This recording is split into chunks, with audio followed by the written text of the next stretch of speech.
Friends, how are you. आप लोग कैसे हैं? आशा करती हूँ आप लोग बहुत अच्छे होंगे। दोस्तों, हम आप लोगों के लिए ईवीएस की क्लास लाए हैं, जो कि हम लोग ऑनलाइन फॉर्म में क्वेश्चन आंसर कर रहे हैं। चलिए क्लास को स्टार्ट करते हैं। हिमालय पर्वत किस प्रक्रिया से बना है?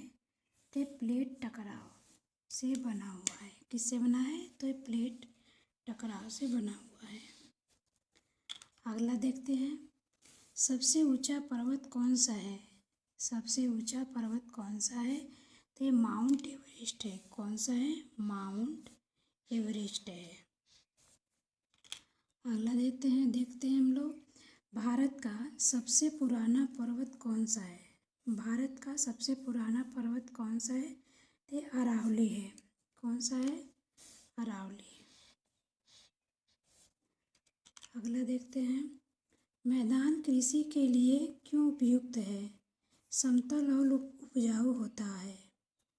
मैदान कृषि के लिए क्यों उपयुक्त है? समतल और उपजाऊ होते हैं। समतल और उपजाऊ होते हैं। दक्कन का पठार कहाँ है? तो ये दक्षिण भारत में है। कहाँ है? दक्षिण भारत में। मरुस्थल किस प्रकार की भूमि है? तो ये रेतीली भूमि है। मरुस्थल किस प्रकार की भूमि है? तो ये रेतीली भूमि है। कैसी है? रेतीली भूमि है। थार मरुस्थल कहाँ है? थार मरुस्थल कहाँ है? तो ये राजस्थान में है। कहाँ है? राजस्थान में। स्थल मंडल का मुख्य उद्योग क्या है? स्थल मंडल का मुख्य उद्योग क्या है? तो खेती, मकान बनाना, खनिज प्राप्त करना। खनिज प्राप्त करना, मकान बनाना, खेती। कोयला किसे प्राप्त होता है? कोयला किससे प्राप्त होता है? तो स्थल मंडल से प्राप्त होता है। किससे प्राप्त होता है? तो स्थल मंडल से प्राप्त होता है। पेट्रोलियम कहाँ मिलता है?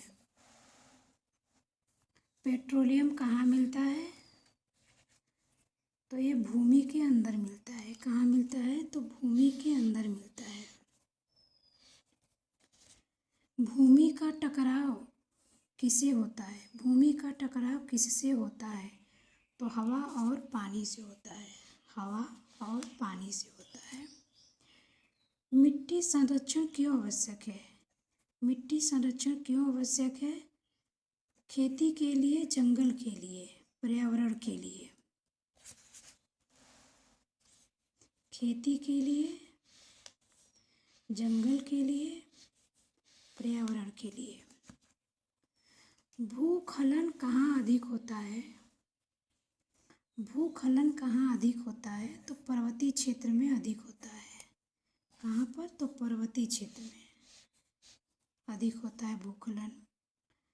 क्रस्ट की मोटाई सबसे कम कहाँ होती है? क्रस्ट की मोटाई सबसे कम कहाँ होती है? तो महासागर में। महासागर में होती है। पर्वतों से कौन सी नदियाँ निकलती है? तो गंगा, यमुना, ब्रह्मपुत्र। कौन कौन? गंगा, यमुना, ब्रह्मपुत्र निकलती है। ज्वालामुखी से क्या निकलता है? ज्वालामुखी से क्या निकलता है? तो लावा, गैस, राख। लावा, गैस और राख निकलता है। प्राकृतिक आपदा स्थल मंडल से जुड़ी है। प्राकृतिक आपदा स्थल मंडल से जुड़ी है भूकंप, ज्वालामुखी और भूस्खलन। क्या क्या? भूकंप, ज्वालामुखी, भूस्खलन। ये प्राकृतिक आपदा से जुड़ी हुई हैं। पृथ्वी की बाहरी सतह कैसी होती है? पृथ्वी की बाहरी सतह कैसी होती है? तो ये कठोर होती है। कैसी होती है? कठोर होती है। मिट्टी का निर्माण किससे होता है? मिट्टी का निर्माण किससे होता है? चट्टानों के टूटने से। चट्टानों के टूटने से। मिट्टी काली मिट्टी किस फसल के लिए प्रसिद्ध है? तो ये कपास के लिए प्रसिद्ध है। किसके लिए? कपास के लिए। लाल मिट्टी में कौन सा तत्व अधिक होता है? तो लोहा अधिक होता है। क्या होता है? तो लोहा अधिक होता है लाल मिट्टी में। जलोढ़ मिट्टी कहाँ मिलती है? तो नदी घाटी में मिलती है। कहाँ मिलती है? तो नदी घाटी में मिलती है जलोढ़ मिट्टी। रेतीली मिट्टी कहाँ पाई जाती है? तो मरुस्थल में रेतीली मिट्टी पाई जाती है। मरुस्थल में रेतीली मिट्टी पाई जाती है। भारत में काली मिट्टी का क्षेत्र कौन सा है? तो दक्कन का पठार जो है काली मिट्टी का क्षेत्र है। काली मिट्टी का क्षेत्र है। सबसे अधिक उपजाऊ कौन सी मिट्टी होती है? तो ये जलोढ़ मिट्टी होती है सबसे अधिक उपजाऊ। कौन होती है? जलोढ़ मिट्टी। अगला देखते हैं, मिट्टी संरक्षण का एक उपाय क्या है? तो वृक्षारोपण है। क्या है? वृक्षारोपण। स्थल मंडल में कौन सा संसाधन मिलता है? खनिज, वन, मिट्टी। खनिज, वन, मिट्टी।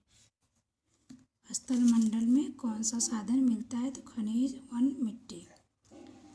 पर्वतों की ऊंचाई कैसे बढ़ती है? तो प्लेटों के टकराव से। प्लेटों के टकराव से पर्वतों की ऊंचाई बढ़ती है। भूकंप मापने का यंत्र क्या है? तो सिस्मोग्राफ है। क्या है? सिस्मोग्राफ। स्थल मंडल पृथ्वी के किस भाग का प्रतिनिधित्व करता है? स्थल मंडल पृथ्वी के किस भाग का प्रतिनिधित्व करता है? तो ठोस का करता है। किसका? ठोस का। जल मंडल किसे कहते हैं? तो जल का भाग है। जल का भाग है। पृथ्वी पर मीठे जल की लगभग कितनी मात्रा है? पृथ्वी पर मीठे जल की मात्रा लगभग कितनी है?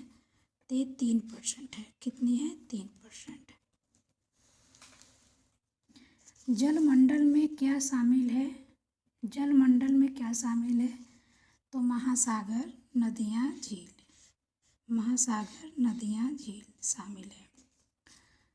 पृथ्वी का सबसे बड़ा महासागर कौन सा है? तो प्रशांत महासागर है। कौन सा है? तो प्रशांत महासागर सबसे बड़ा सागर है। भारत के दक्षिण में कौन सा महासागर है? तो ये हिंद महासागर है दक्षिण में भारत के। जल का शुद्ध रूप क्या कहलाता है? तो जल का शुद्ध रूप वर्षा जल है। समुद्र का जल कैसा होता है? समुद्र का जल कैसा होता है? तो समुद्र का जल खारा होता है। सबसे अधिक मीठा जल कहाँ पाया जाता है? तो हिम नदों में मीठा जल पाया जाता है। कहाँ? हिम नदों में।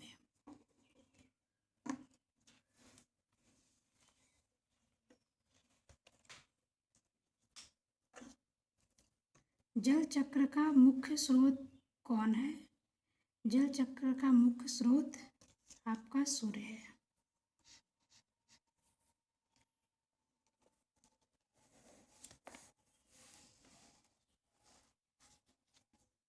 जल का वाष्प में बदलना क्या कहलाता है? जल का वाष्प में पे बदलना वाष्पीकरण कहलाता है। बादल बनने की प्रक्रिया क्या कहलाती है? तो ये संघनन कहलाती है। क्या कहलाती है? संघनन।